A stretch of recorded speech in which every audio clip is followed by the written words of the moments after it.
Hi, everybody. Just wanted to give you a little bit of an overview as to what I'm asking you to do this week.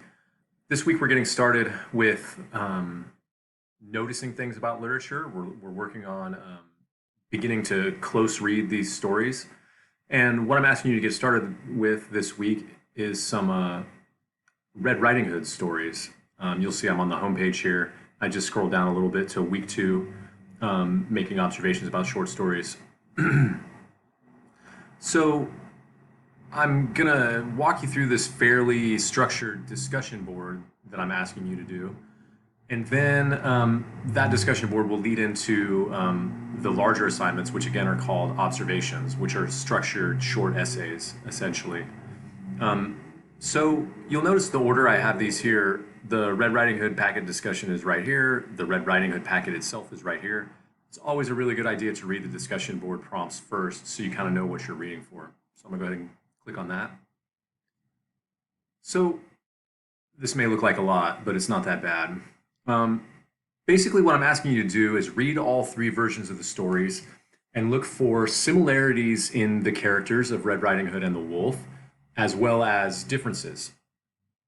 I'm also asking you to read to look for similarities in the plot across the three stories, as well as differences, and then write those up a little bit in a short narrative of about 300 words. So when I say character traits, you probably have an idea what I mean. But usually those are adjectives. We're looking to describe the characters, what they're like. So one of the ways that Red Riding Hood is, for example, in all of these stories, is young. She's described as young. She's described as a little girl. So that character trait is obvious, and since I mentioned it here, you probably don't work with that one. But you'll notice other traits based on things she does in the stories. Same thing for the Big Bad Wolf. One of the traits that he has is that he wants to eat red. He wants to, or he wants to eat grandmother, right? So you could say any number of things about him. Maybe he's hungry, but there's more to it than that, right? So those are character traits. So I'm asking you to identify at least two character traits that are common across all three versions of the stories, and then look for one in one story or another that is kind of highlighted, like an area where there's difference. These stories were told across different eras. They came from different time periods by different authors, and the stories changed over time, and so they emphasize different things. So you're looking for commonalities and then a difference.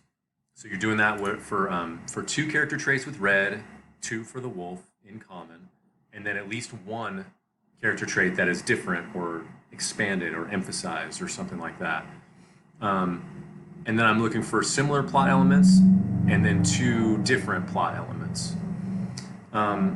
So basically in this discussion board post, they're kind of informal. You basically just write about what you see, use full sentences. You can write it all in one big block, or you could break it up in paragraphs. I would probably break it up in paragraphs.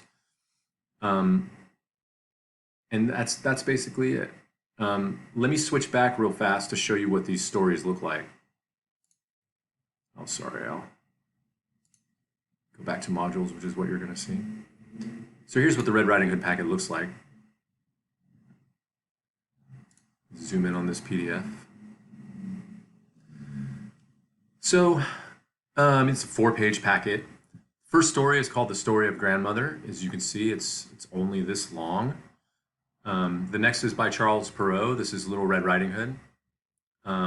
That is a little bit longer and more descriptive and comes with a moral to the story at the end. That's going to be something interesting to talk about. And then we have the version that many of you will be most familiar with by the Brothers Grimm. It's called Little Red Cap, but it follows the classic Little Red Riding Hood formula where she's rescued at the end. As you read, you'll discover that that is not always the case. So I hope this overview helps you.